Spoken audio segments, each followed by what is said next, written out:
Alléluia, bienvenue à tous. La paix du Seigneur. Que Dieu vous bénisse. Nous sommes là ce soir pour un enseignement de la parole de Dieu. Et Dieu veut encore nous enseigner de bonnes choses. Amen.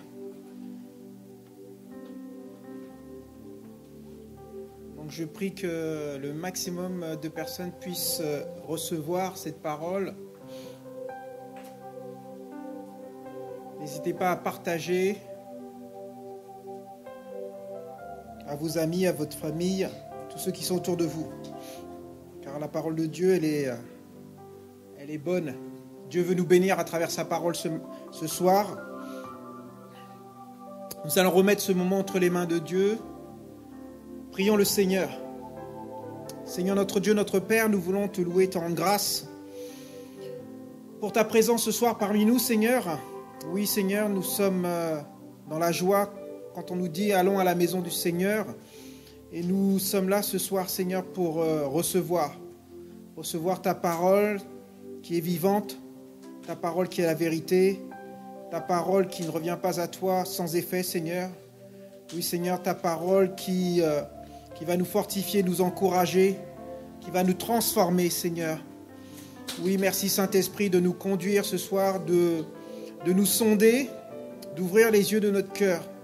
Parce que nous voulons sortir ce soir de ta maison, Seigneur, différemment de la façon dont nous sommes rentrés, Seigneur. Nous te bénissons pour ton esprit, Seigneur, qui me guidera tout au long de cette étude, Seigneur.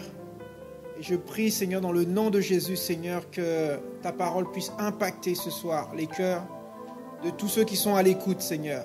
Nous te bénissons et nous te louons. À toi soit la gloire, au nom de Jésus. Amen, amen. Alléluia. Donc le thème de ce soir, c'est « Produisez du fruit ». Alors, produisez, portez du fruit, nous lisons dans la parole. Et alors, la définition de porter, alors en grec c'est phéro, et on peut dire aussi produire. Amen. Et dans la Bible, on parle du fruit. Alors, qu'est-ce que c'est le fruit? Le fruit vient du grec karpo, ce qui a son origine ou qui vient de quelque chose, un effet, un résultat. Ça peut être un travail, un avantage, profit, même des louanges qui montent vers Dieu. Aussi, on peut dire que c'est un fruit. Alors, je vais faire une petite introduction, parce que lorsque la Bible dit « produisez du fruit » ou « portez du fruit », qui peut porter du fruit ou produire du fruit, selon la Bible? Moi, je dirais tout d'abord que la Bible nous dit, dans le deuxième livre de Corinthiens, chapitre 5, verset 17, que si quelqu'un s'unit à Jésus-Christ, il devient une nouvelle créature. Les choses anciennes sont passées, les choses nouvelles commencent. Alors pour quelqu'un qui ne connaîtrait pas le Seigneur, qui se dirait mais comment on peut s'unir à Jésus et comment on parle de choses anciennes et de choses nouvelles? En effet, lorsqu'on dit si quelqu'un s'unit à Jésus, c'est quelqu'un qui donne sa vie à Jésus-Christ. Ça veut dire qu'il reçoit le Seigneur Jésus-Christ comme son sauveur et Seigneur. Et comment il peut recevoir ou accepter, on dit aussi, Jésus-Christ comme son Seigneur et Sauveur. La Bible nous l'explique dans le livre de Romains, chapitre 10, versets 9 et 10. Et elle dit, je lis la parole de Dieu, Romains chapitre 9, Romains chapitre 10, pardon, versets 9 et 10.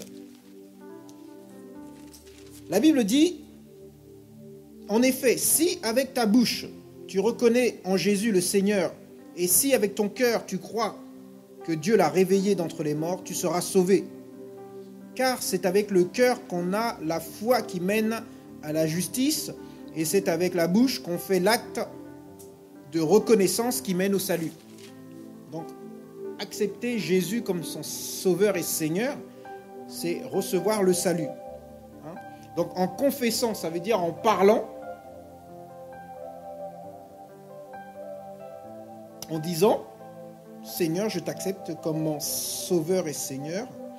En se repentant de ses péchés, ça veut dire en reconnaissant qu'on a pratiqué des péchés et on demande pardon à Dieu pour les péchés que nous avons faits.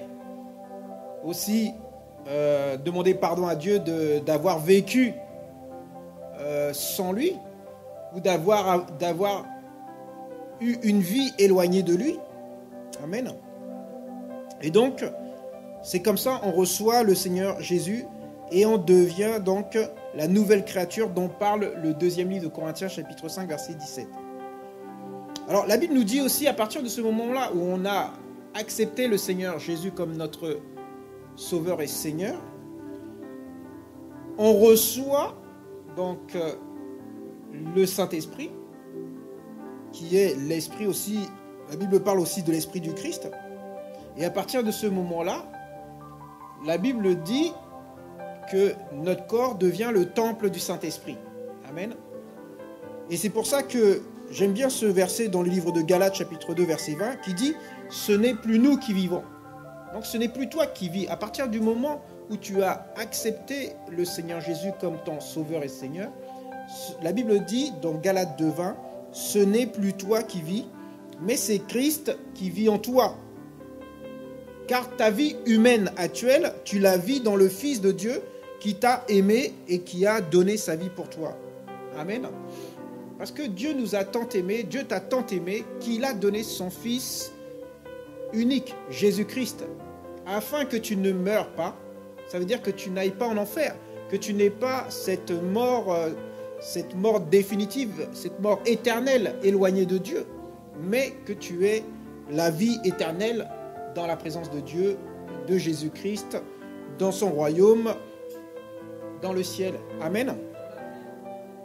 Donc, alors, ne vis plus selon ta propre nature, mais vis guidé par le Saint-Esprit, car la Bible nous le rappelle dans le livre de Romains, chapitre 8, verset 14. Car tous ceux qui sont conduits par l'Esprit de Dieu sont enfants de Dieu. Amen. Donc, en effet, lorsqu'on donne ou on accepte le Seigneur Jésus-Christ comme notre Sauveur et Seigneur, on devient un enfant de Dieu. Amen. La Bible dit dans le livre de Romains, chapitre 8, verset 9, je lis la parole, « Quant à vous, vous n'êtes pas sous l'empire de la chair. » La chair, c'est votre propre nature. « Mais sous celui de l'Esprit Saint. S'il est vrai que l'Esprit de Dieu habite en vous. Et si quelqu'un n'a pas l'Esprit de Christ, il ne lui appartient pas. » Amen. Donc, l'Esprit de Dieu, on parle de l'Esprit de Dieu, on parle aussi de l'Esprit de Christ. Et donc, celui qui n'a pas l'Esprit de Christ n'appartient pas à Christ. Amen. Donc, si tu aimes Dieu et Jésus, tu dois habiter dans leur présence, demeurer dans leur présence.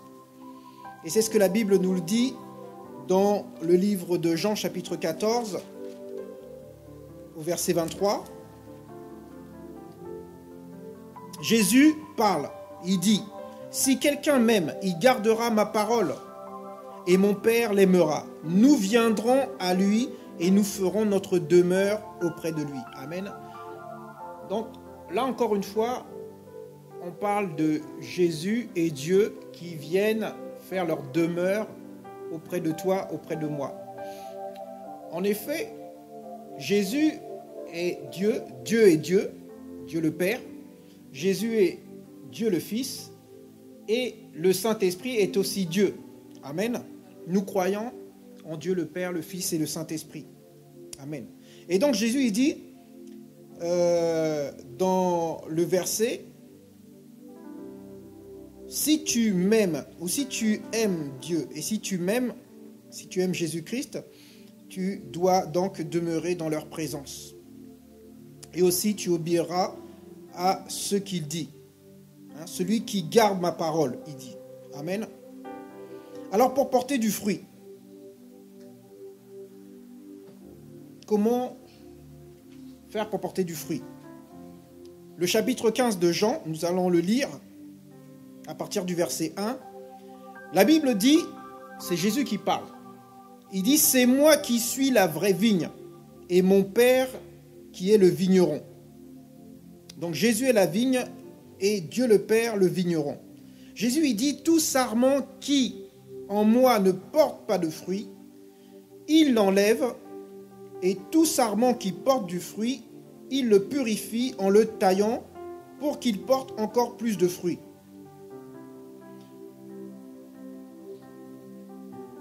Ensuite, il dit, vous êtes déjà purs. Il parle à ses disciples, à cause de la parole que je vous ai dite. Verset 4, il dit, demeurez en moi, comme moi en vous, tout comme le sarment ne peut de lui-même porter du fruit, s'il ne demeure dans la vigne, vous non plus, si vous ne demeurez en moi, vous non plus, si vous ne demeurez en moi. C'est moi qui suis la vigne, vous êtes les sarments. Celui qui demeure en moi, comme moi en lui, celui-là porte beaucoup de fruits. Hors de moi, en effet, vous ne pouvez rien faire. Si quelqu'un ne demeure pas en moi, il est jeté dehors comme le sarment, et il se dessèche. On ramasse les sarments et on les jette au feu et ils brûlent. Jésus dit, si vous demeurez en moi et que mes paroles demeurent en vous, demandez tout ce que vous voudrez, et cela vous sera accordé. Mon Père est glorifié en ceci, que vous portiez beaucoup de fruits et que vous soyez mes disciples. Amen. Amen. Donc, comment faire pour porter du fruit? Donc Jésus nous le dit, verset 2. Il dit, tout sarment qui est en moi et ne porte pas de fruit, il l'enlève, et tout sarment qui porte du fruit, il le purifie en le taillant pour qu'il porte encore plus de fruits. Verset 4, il dit, demeurez en moi, comme moi je demeure en vous, tout comme le sarment de lui-même ne peut porter du fruit s'il ne demeure dans la vigne. Vous non plus, vous ne pourrez porter du fruit si vous ne demeurez en moi. Amen. Et c'est pour ça que nous devons rester dans la présence de Christ, demeurer en Christ pour porter du fruit. Donc avoir une relation intime est indispensable. La Bible nous dit aussi qu'il faut servir le Seigneur et être dans une vie de sainteté. Romains chapitre 6, verset 22. Je lis la parole de Dieu. Romains 6, 22. La Bible dit, mais maintenant, libérés du péché. Donc nous qui étions pécheurs, nous qui avons donné notre vie à Jésus-Christ, nous qui avons accepté le Seigneur Jésus-Christ comme notre Seigneur et Sauveur, la Bible dit que maintenant nous sommes libérés du péché. Alors, qu'est-ce que le péché? Dans le livre de Galates, chapitre 5, verset 19, la Bible dit, « Or les œuvres de la chair », donc comme je disais tout à l'heure, la chair, c'est notre propre nature,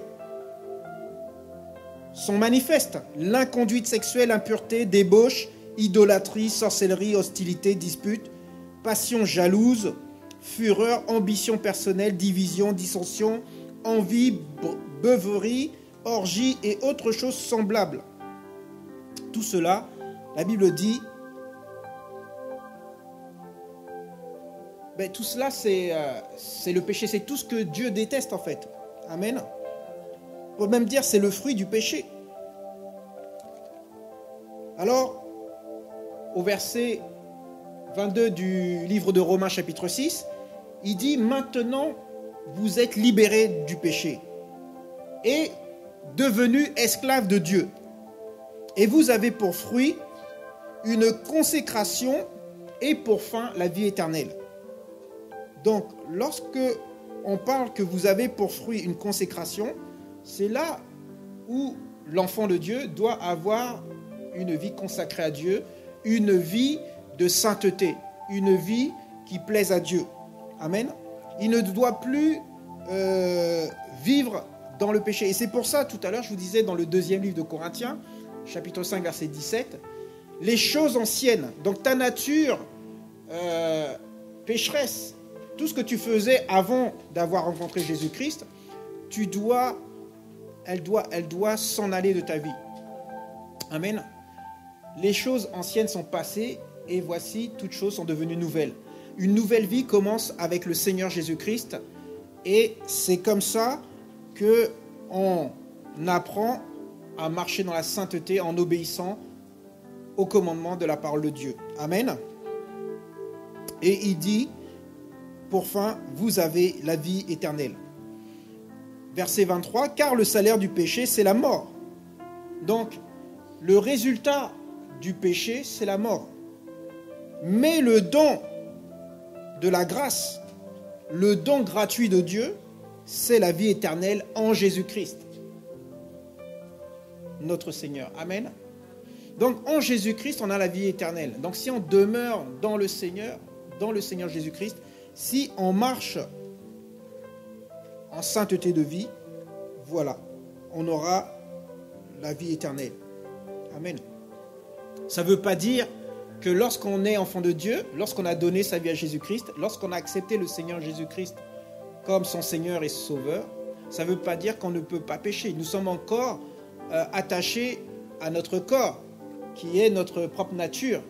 Et donc, il peut nous arriver de pécher.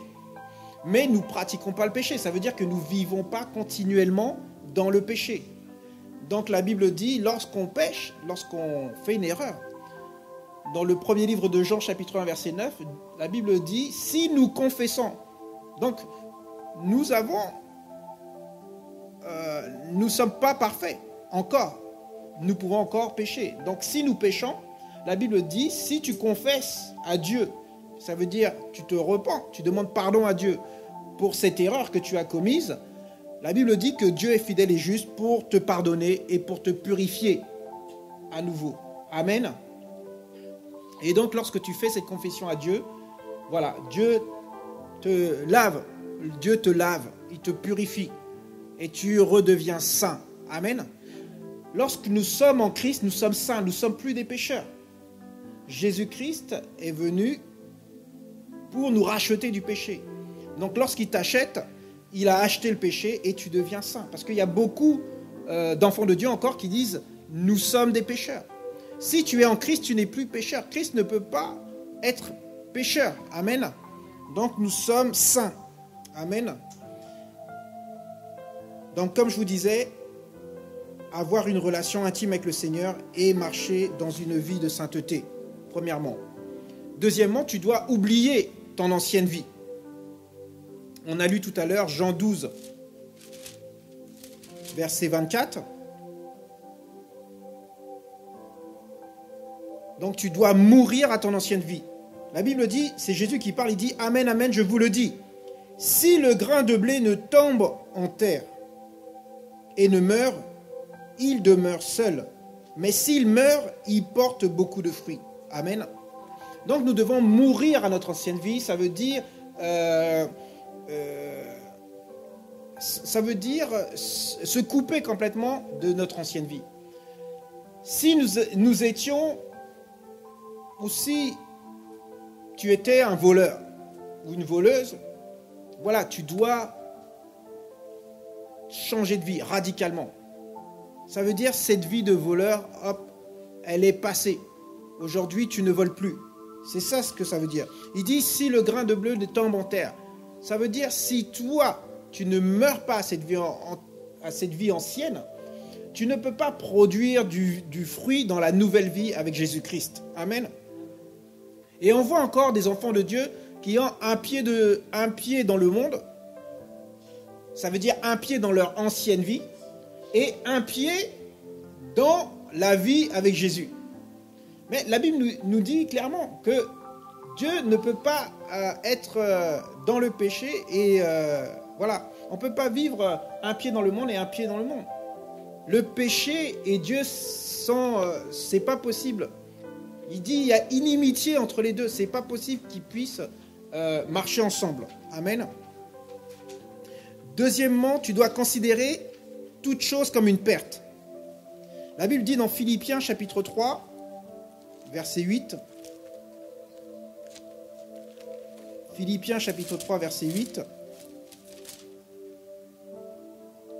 En fait, je considère tout comme une perte à cause de la supériorité de la connaissance de Jésus-Christ, mon Seigneur. À cause de lui, j'ai accepté de tout perdre et je considère tout comme des ordures afin de gagner le Christ. Amen. C'est l'apôtre Paul qui parle. Donc tu dois renoncer à ton passé. Tu dois te priver de tout avantage personnel. Aujourd'hui, c'est Christ que tu dois mettre en avant. Amen. On voit quelques exemples dans la Bible, dans le livre de Marc, chapitre 10, verset 28. Les disciples, par exemple, ils ont tout quitté. La Bible nous dit, Marc, chapitre 10, verset 28.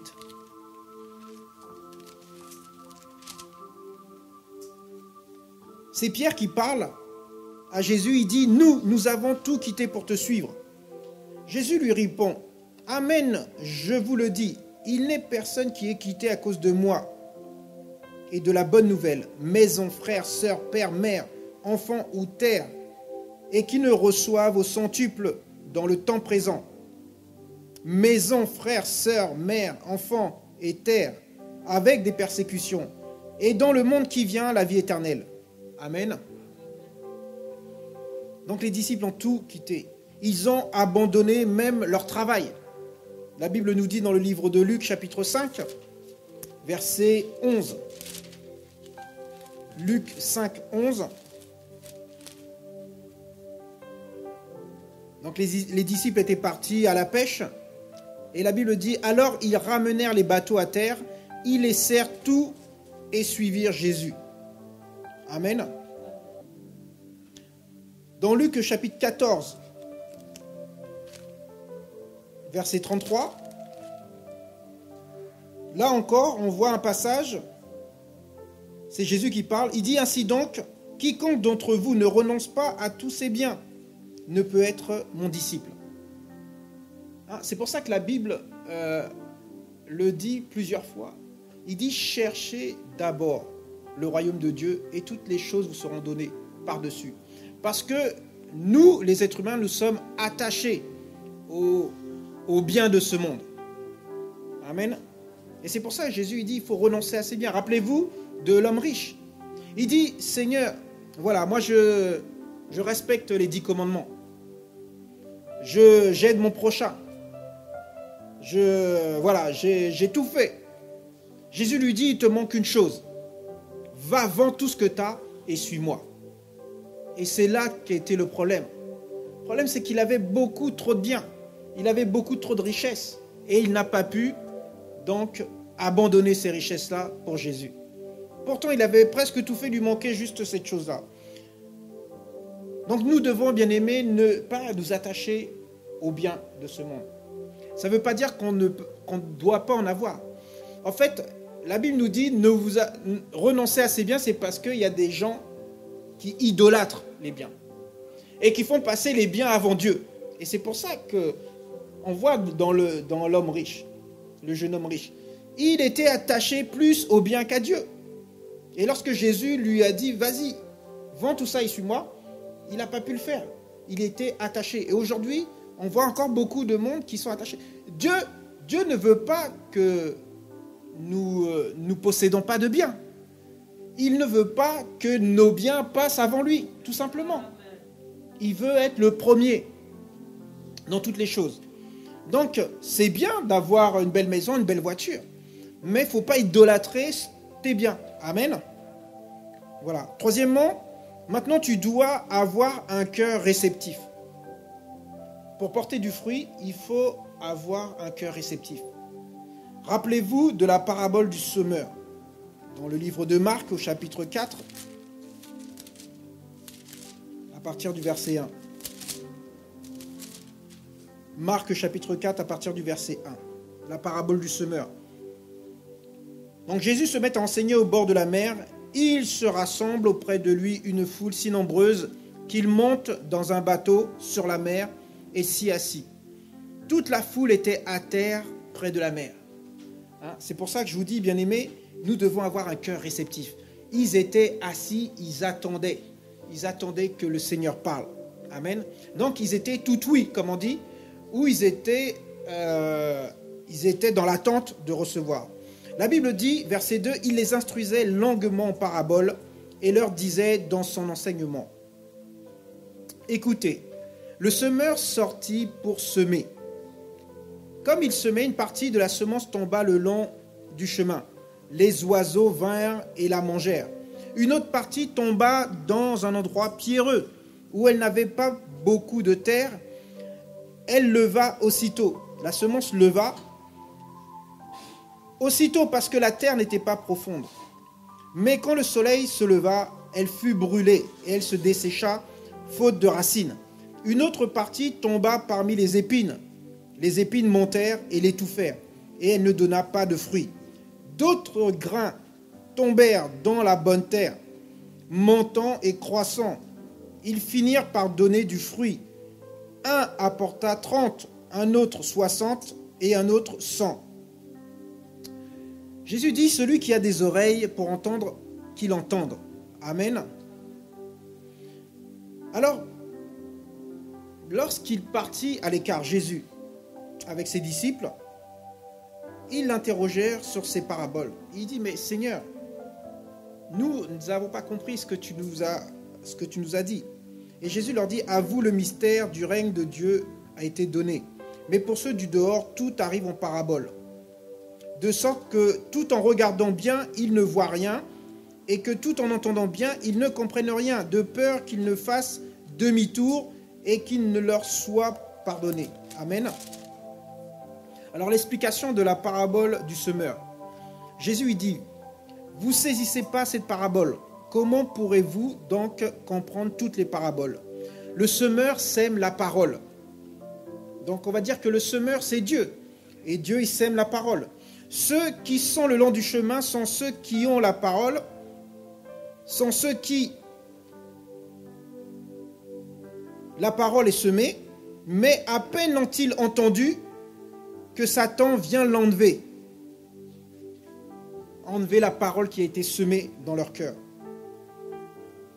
Quant à ceux qui ont été ensemencés dans les endroits pierreux, ce sont ceux qui, lorsqu'ils entendent la parole, ils la reçoivent aussitôt avec joie. Mais ils n'ont pas de racines en eux-mêmes. Ils ne tiennent qu'un temps. Sitôt que lorsqu'il y a une détresse ou une persécution, à cause de la parole, c'est pour eux une occasion de chute. D'autres ont été ensemencés parmi les épines. Ce sont ceux qui entendent la parole, mais les inquiétudes du monde, l'attrait trompeur des richesses et l'intrusion des autres désirs étouffent la parole et devient stérile. Amen. D'autres encore ont reçu la parole dans la bonne terre, et ce sont ceux qui entendent la parole et l'accueillent et portent du fruit. L'un 30, un autre 60 et un autre 100. Amen. Donc, Matthieu 13, 23 nous dit aussi qu'il faut avoir un cœur comme une bonne terre. Et lorsque Jésus parle de la parabole du semeur, en fait, la bonne terre, c'est le cœur humain. Amen. Donc, il faut que ton cœur soit bon, soit prêt à recevoir. Il ne faut pas que ton cœur soit comme les épines. C'est-à-dire que tu écoutes la parole, mais avec toutes les inquiétudes que tu as, comment je vais faire pour payer les factures, comment je vais travailler, le coronavirus, le Covid, comment l'avenir va se passer. Tout cela étouffe la parole de Dieu et t'empêche de recevoir ce que Dieu a à te dire. Amen. Dans Luc chapitre 10, verset 38, il faut recevoir Christ dans ton cœur. Lisons quand même la parole, Luc 10, 38.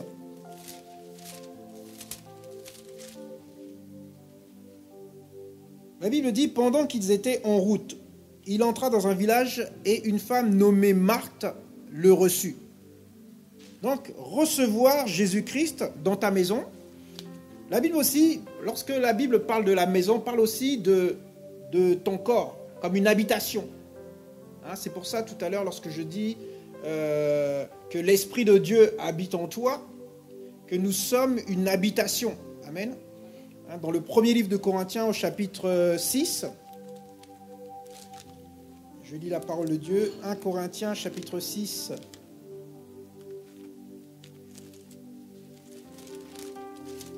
verset 19,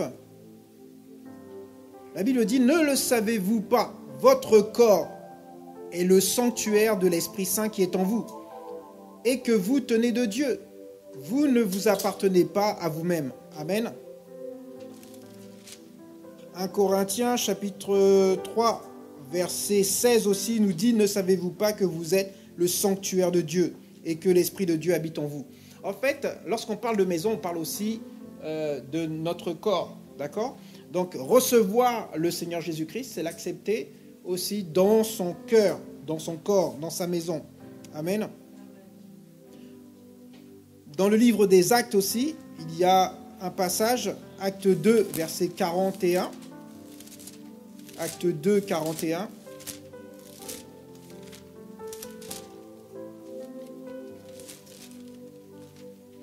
La Bible dit « Ceux qui accueillirent sa parole reçurent le baptême. En ce jour-là, environ 3000 personnes furent ajoutées. » Donc, les disciples étaient en train de prêcher la parole. Et la Bible dit que ceux qui ont accueilli, ceux qui ont reçu la parole qui a été prêchée par les disciples, voilà, ils ont reçu le baptême. Donc, ils ont accepté le Seigneur Jésus-Christ comme leur sauveur et Seigneur. Et aussitôt, ils furent baptisés. Et la Bible nous dit, ce jour-là, donc, il y a eu au moins 3000 personnes qui a été ajouté à l'Église. Amen. Donc, quatrièmement, le fruit de Dieu ne pousse que dans la bonne terre. Vous avez vu, on a lu la parabole du semeur. Donc, on disait tout à l'heure qu'il fallait avoir un bon cœur. La Bible nous dit dans le psaume 92, verset 14, qu'on doit être planté dans la maison de Dieu afin d'être épanoui. Et au verset 15, il dit « Et lorsque tu seras vieux, tu seras encore fécond. » Ça veut dire que tu vas encore produire du fruit. Amen. Donc, il y a une production qui est faite à chaque période de notre vie. Donc, le fruit de Dieu pousse uniquement dans la bonne terre. Amen. Alors, on voit aussi que les fruits sont produits par la sagesse céleste. Alors, la Bible dit dans le livre de Jacques, chapitre 3,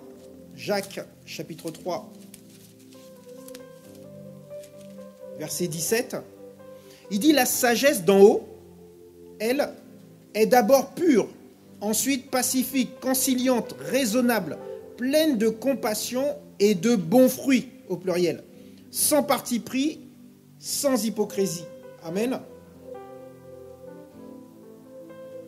Donc la sagesse que nous donne le Seigneur, voilà, elle nous aide à produire des bons fruits, du bon fruit. Dans le livre de Matthieu, chapitre 3, au verset 8, Matthieu 3, 8,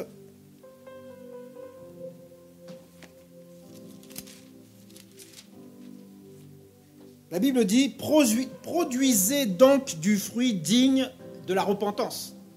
Ça veut dire digne d'un changement radical, c'est-à-dire de la personne que tu étais avant de connaître le Seigneur Jésus-Christ et de la personne que tu es maintenant que tu as Jésus-Christ dans ta vie. Tu dois produire du fruit digne de ce changement radical que tu es devenu. Amen. Et donc, ce fruit digne de la repentance se montre par des actes que tu as changé de comportement, d'attitude, de façon de parler. Parce que je vois encore beaucoup d'enfants de Dieu avec beaucoup de gros mots dans la bouche. Ça ne doit pas exister, bien-aimés. lorsque tu dis les gros mots, ça c'était avant de connaître Jésus. Il y a des gens comme ça qui ne parlent et dans une phrase, il y a au moins 10 gros mots. La façon aussi de s'habiller. Il faut avoir une tenue décente et pas une tenue comme les gens du monde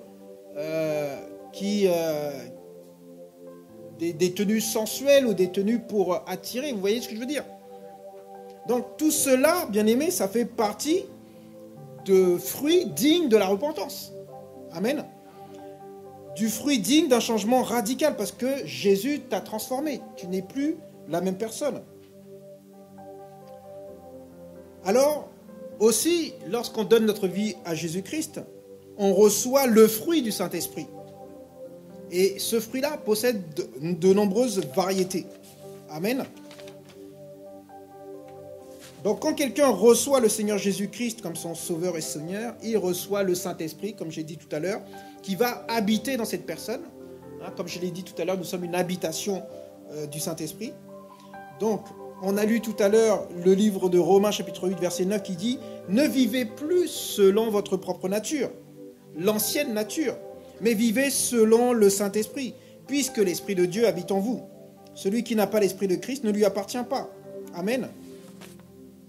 Et maintenant, étant participant du Saint-Esprit, tu dois donc te laisser guider par le Saint-Esprit. J'ai dit tout à l'heure dans le livre de Romains 8, 14, tous ceux qui sont guidés, conduits par le Saint-Esprit, sont enfants de Dieu. Amen. Et donc nous devons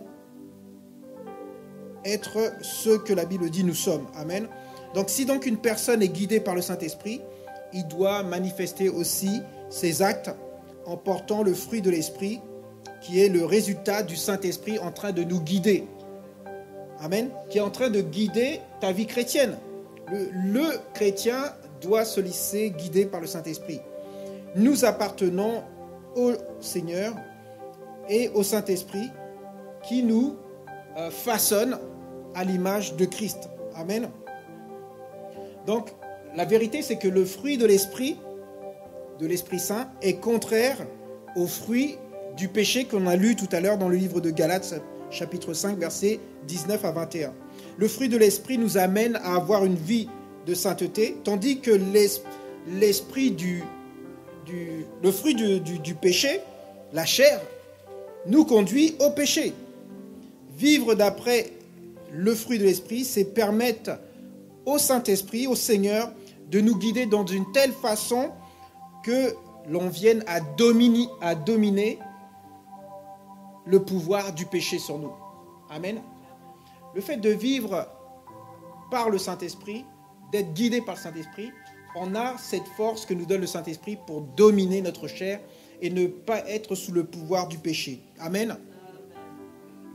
Donc le changement de la parole œuvre par fruit enlève radicalement l'idée d'effort humain. Amen. Ce n'est pas un effort humain que l'on fait, mais c'est le Saint-Esprit qui nous aide à nous éloigner du péché. Amen. Donc la métaphore du fruit dénote l'idée de développement spirituel, où il y a plusieurs aspects d'une unique récolte, et dont la source est unique et divin. Amen. La Bible dit dans Éphésiens chapitre 5, verset 9, « Car le fruit de la lumière consiste en toutes sortes de bonté, de justice et de vérité. » Amen. Alors, le fruit de l'esprit, c'est quoi? Alors, c'est l'amour. Et l'amour, c'est des actions qui visent le bien d'autrui sans rien lui demander en retour. C'est un amour, l'amour agape. C'est un amour sans contrepartie. Amen. Le fruit de l'esprit est aussi la joie. Du grec chara, c'est la conséquence d'une vie basée dans l'amour, dans la grâce, dans les bénédictions, dans les promesses et dans la présence de Dieu. Amen. Le fruit de l'esprit, c'est la paix. Un cœur et l'âme dans la quiétude basée sur la conviction de que tout va bien entre le chrétien et son Père céleste. Amen. Vous pourrez lire à la maison le livre de Romains chapitre 15 verset 33 qui parle de ça. Philippiens 4 verset 7 aussi qui dit « La paix de Dieu qui surpasse toute intelligence humaine gardera vos cœurs et vos pensées en Jésus-Christ. Amen. Le fruit de l'esprit, c'est aussi la longanimité, donc qui exprime l'idée de patience et persévérance. C'est une qualité de résister aux pressions du monde sans perdre l'espérance et en gardant l'obéissance à la parole de Dieu. Amen. Là aussi, vous pourrez lire à la maison Éphésiens chapitre 4, verset 2 par exemple, ou Hébreux chapitre 12, verset 1. Le fruit de l'esprit, c'est aussi la bonté. Ne pas avoir envie de blesser les autres, ni de leur faire du mal. Amen.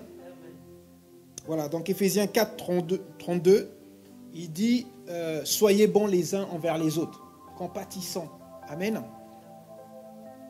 Le fruit de l'esprit, c'est aussi la bienveillance. Donc agir en bonté. La bienveillance repousse le mal et ne se réjouit pas de l'injustice. Amen. Le fruit de l'esprit, c'est aussi la fidélité.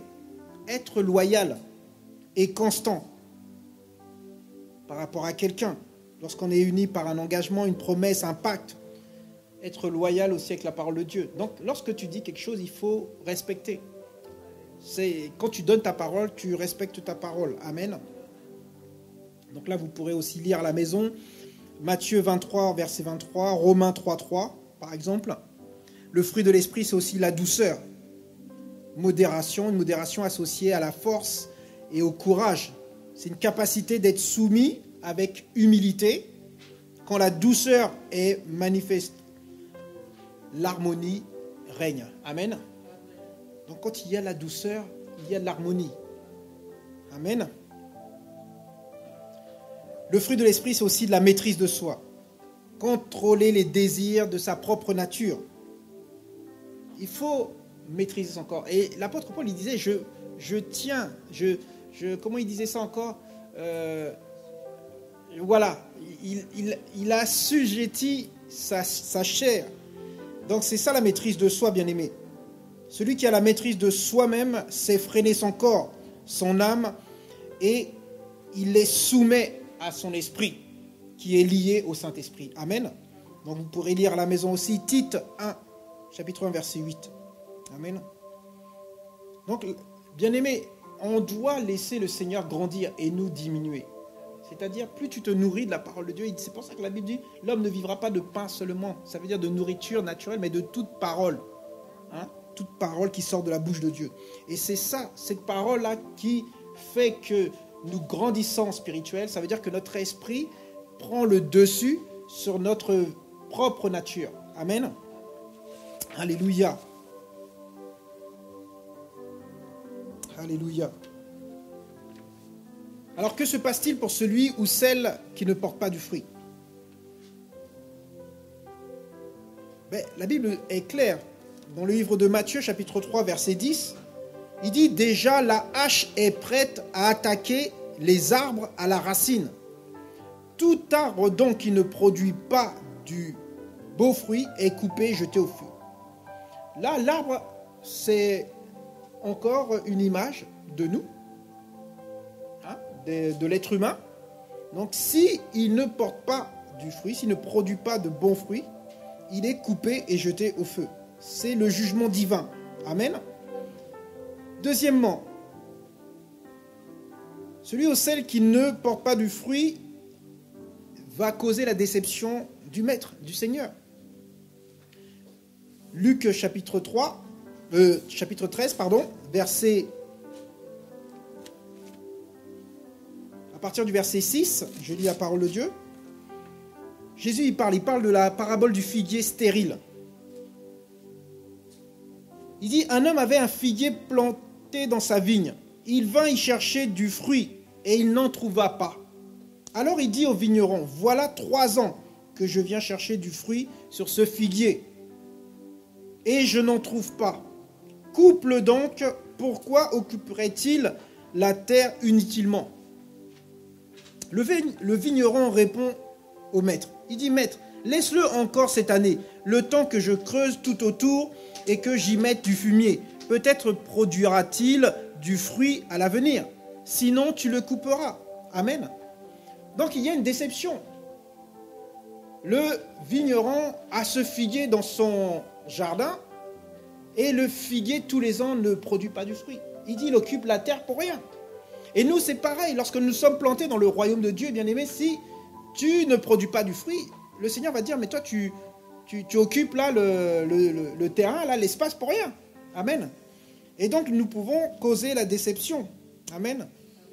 Donc celui qui ne porte pas du fruit est encore, il est possible qu'il est encore attaché au monde. Amen. Matthieu chapitre 13 verset 22, la Bible dit « Celui qui a été ensemencé parmi les épines, c'est celui qui entend la parole, mais les inquiétudes du monde et l'attrait trompeur des richesses étouffent la parole. » Et du coup, il devient stérile. Amen. Donc le fait d'être attaché au monde nous rend stériles, on ne peut pas produire du fruit. Amen. Donc celui ou celle qui ne porte pas du fruit aussi a pour conséquence un rejet éternel de Dieu. La Bible dit dans le livre de Hébreux chapitre 6, Hébreux 6 verset 8, il dit « Mais si elle produit des épines et des chardons, elle s'avère sans valeur. Elle est en passe d'être maudite et finit par être brûlée. » Amen. Donc, la Bible dit, elle finit par être maudite. Donc Dieu va maudire et au final, il va brûler cet arbre qui ne produit pas du fruit. Ou cette semence qui ne produit pas du fruit. Amen. Alors, conclusion. Bien-aimé, tu as été mis à mort par rapport à la loi. Étant maintenant uni au corps du Christ, tu appartiens à Christ, afin de produire du fruit qui lui soit agréable. Il faut que nous soyons conscients, bien-aimés. Nous sommes morts au péché et vivons pour Dieu, esclaves de Dieu, pour produire du fruit, d'annoncer la bonne nouvelle du royaume de Jésus, d'aller guérir les malades, d'aller délivrer ceux qui sont emprisonnés, les captifs, ceux qui sont dans la dépression, ceux qui sont perdus. Nous devons aller leur annoncer la bonne nouvelle de Jésus-Christ. Le livre de Romains chapitre 7, verset 4 dit ainsi. Par conséquent, mes frères, vous qui avez été mis à mort pour la loi, au moyen du corps du Christ, pour être à un autre, celui qui s'est réveillé d'entre les morts, afin que nous portions du fruit pour Dieu. Amen. Amen. Bien-aimé, Dieu qui fournit la semence, il te donnera ce que tu as besoin. Et il le fera croître pour que ta générosité produise beaucoup de fruits. C'est ça qu'il faut que tu penses, bien-aimé. C'est Dieu qui pourvoit à tous nos besoins. Donc, la Bible dit, ne vous inquiétez de rien, mais en toute chose, faites connaître vos besoins. Et Dieu va te donner. Dieu va te fournir ce dont tu as besoin. Amen. Lisons le deuxième livre de Corinthiens, chapitre 9. Deuxième livre de Corinthiens, chapitre 9, à partir du verset 10. Je lis la parole de Dieu. Il dit, « Or, celui qui fournit de la semence aux semeurs et du pain pour la nourriture, vous fournira la semence. Il la multipliera et fera croître le produit de votre justice. Vous serez ainsi riches de tout pour toute la générosité qui produira par notre entremise des actions de grâce envers Dieu. » Amen. Amen. Bien-aimés, ce que Dieu nous donne, nous devons le partager. Ce n'est pas que pour nous. C'est ça la générosité. Dieu te donne des finances, il faut que tu partages tes finances. Amen. C'est pour ça que nous, les églises aujourd'hui, on a besoin des offrandes, des dîmes pour l'avancement de l'œuvre de Dieu, pour annoncer la bonne nouvelle à tout le monde. Amen. La Bible dit dans Ésaïe, chapitre 55, verset 10, la Bible dit « Comme la pluie et la neige descendent du ciel et n'y reviennent pas sans avoir abreuvé la terre, sans l'avoir fécondée et fait germer, sans avoir donné de la semence au sommeur et du pain à celui qui a faim, comme nous avons lu tout à l'heure dans le 2e livre de Corinthiens, chapitre 9. Donc la pluie du ciel procure ce qu'il faut pour arroser la terre, pour féconder la terre et pour germer. Amen. Donc, rappelez-vous, dans le livre de Jean, chapitre 1, verset 1, la Bible dit « Au commencement était la parole. Et la parole était avec Dieu et la parole était Dieu. » Et la Bible dit que tout ce qui a été créé avec la parole. Rien de tout ce qu'il y a sur la terre n'a été créé sans la parole de Dieu. Amen. Amen. La parole est une semence. Cette parole, si elle est en toi, elle peut créer encore des choses, bien-aimés. La parole de Dieu, elle crée.